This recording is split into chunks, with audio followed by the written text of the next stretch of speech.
সাংবাদিক বন্ধুগণ, আমি ধন্যবাদ জানাই জাতির এই কাঙ্ক্ষিত পরিবর্তনে আপনারা সমান তালে জাতির ইচ্ছাকে আকাঙ্ক্ষাকে ধারণ করে দিনরাত আপনারা পরিশ্রম করে যাচ্ছেন এবং দেশবাসী বিশ্ববাসীর কাছে সত্য আপনারা তুলে ধরছেন। এই জন্য আমি আপনাদেরকে ধন্যবাদ জানিয়ে আমার কথা শুরু করছি। আপনারা জানেন এই মাসের 5 তারিখ বাংলাদেশে একটা কাঙ্ক্ষিত পরিবর্তন এসেছে।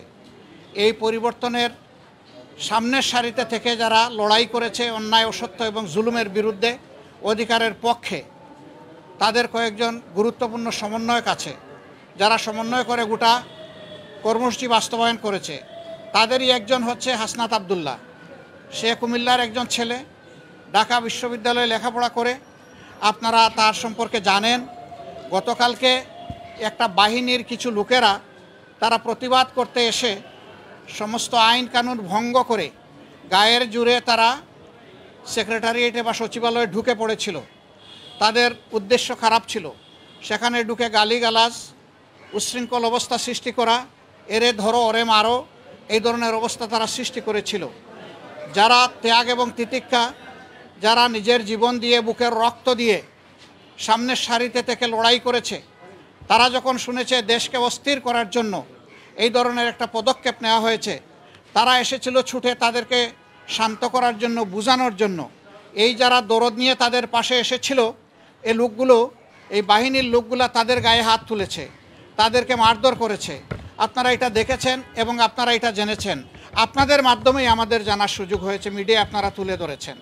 তারা অনেক ধৈর্য ধরেছে, কিন্তু যখন দেখেছে যে সব কিছু সীমা ছাড়িয়ে যাচ্ছে, সীমা লঙ্ঘন করছে, তারা রাষ্ট্রের ব্যবস্থাকেই ভেঙে দিতে চায়, চুরমার করে দিতে চায়, তখন বাধ্য হয়ে তারা এদেরকে প্রতিরোধ করেছে এবং প্রতিরোধের মুখে তারা পালিয়েও যায়।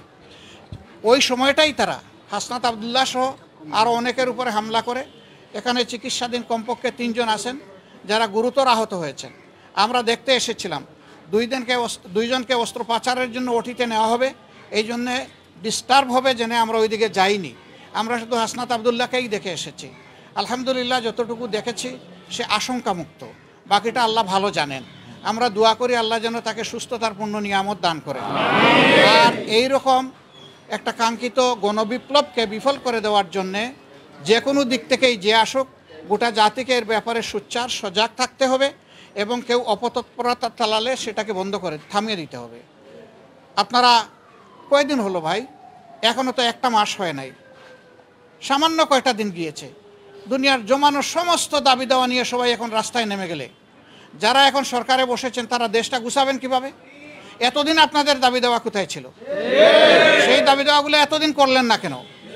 এখন এরা দায়িত্ব নিয়েছে জনগণের অনুরোধে। তারা তো ইচ্ছা করে এখানে আসেনি। তাদেরকে যদি সহযোগিতা না করে এইভাবে ব্যতিব্যস্ত করে তোলা হয়, তাইলে রাষ্ট্র পুনর্গঠন এবং মেরামতের যে কাজটা, এটা তো তারা করতে পারবে না। এখানে সকলের দায়িত্বশীল আচরণ আমরা আশা করি। যার যার দাবি আছে একটু ধৈর্য ধরেন। 15.5 বছর যদি ধৈর্য ধরতে পারেন, 2-1 মাস একটু ধৈর্য ধরেন, ওনারা একটু গুছিয়ে আনুক, তারপরে আপনারা স্বাভাবিকভাবে নিয়মতান্ত্রিকভাবে আপনাদের দাবিগুলো তুলে ধরেন। কিন্তু সেইটা করতে গিয়ে আপনারা সচিবালয়ে ঢুকে পড়বেন, আপনারা বিশৃঙ্খল অবস্থা সৃষ্টি করবেন, এটা তো দেশের জনগণ মেনে নেবে না। আপনারা কি দেশের জনগণের বিপক্ষে দাঁড়াতে চাচ্ছেন? এরকম যারা দুঃসাহস দেখাবে, জনগণ কিন্তু তাদেরকে ক্ষমা করবে না। আমরা আশা করব যে তাদের সকলের শুভবুদ্ধির উদয় হবে এবং কারো উস্কানিতে, ষড়যন্ত্রে তারা পা দেবে না। তারা নিজের বিবেক অনুযায়ী চলবে, দেশকে ভালোবাসবে, তারাও এই দেশের পুনর্গঠনে নিজেরা দায়িত্বশীল ভূমিকা পালন করবে। আমরা সকলের কাছে সেই দায়িত্বশীল আচরণ আশা করি।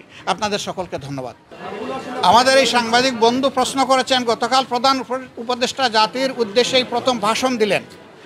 তো তিনি বলেছেন যে 17 দিনও হয় নাই, কিন্তু ইতিমধ্যে অনেক সমস্যা আমাদের দিকে ধেয়ে আসছে। সবাইকে তিনি ধৈর্য ধারণ করার জন্য অনুরোধ জানিয়েছেন, ওনাদেরকে একটু সময় দিতে বলেছেন। সামগ্রিক ভাষণকে আমরা কোন দৃষ্টিতে দেখছি? আমরা মনে করি একটা দায়িত্বশীল ভাষণ উনি দিয়েছেন। এই সময় এটাই দরকার ছিল। জাতিকে সামনের দিকে আসা জায়গা নিয়ে কথা জাতির শোনা প্রয়োজন ছিল। তার বক্তব্যে তার প্রতিধ্বনি হয়েছে বলে আমরা মনে করি। তবে এটা ঠিক যে এই প্রতিধ্বনির মধ্যে আমার আকাঙ্ক্ষা পূরণ না হতে পারে, আরেকজনের আকাঙ্ক্ষা পূরণ না হতে পারে। দেখতে হবে সামগ্রিকভাবে সারা দেশবাসীর আকাঙ্ক্ষার প্রতিফলন হয়েছে কিনা। আমরা মনে করি হয়েছে। এবং আমরা মনে করি তারা এখনও রাইট ডিরেকশনে আছেন। তাদেরকে সেভাবেই এগিয়ে গেলে আল্লাহ সাহায্য করবেন, দেশের জনগণও সাহায্য করবে ইনশাআল্লাহ। আমরা কি শুধু ছাত্রদের উপরে নির্ভর করে থাকবে? এই ধরনের যদি আবারও হামলা হয় তখন কি জামাত ইসলাম কি এগিয়ে আসবে? আমরা এদেশের সচেতন জনগণ হিসাবে আসবো এবং ছাত্রদেরকে বাদ দিয়েও আসবো না, আমরা তাদের সহযোদ্ধা হিসাবে আসবো। তবে আমরা দোয়া করি এইগুলার যেন প্রয়োজন না হয়, সবার জন্য শুভ বুদ্ধির উদয় হয়।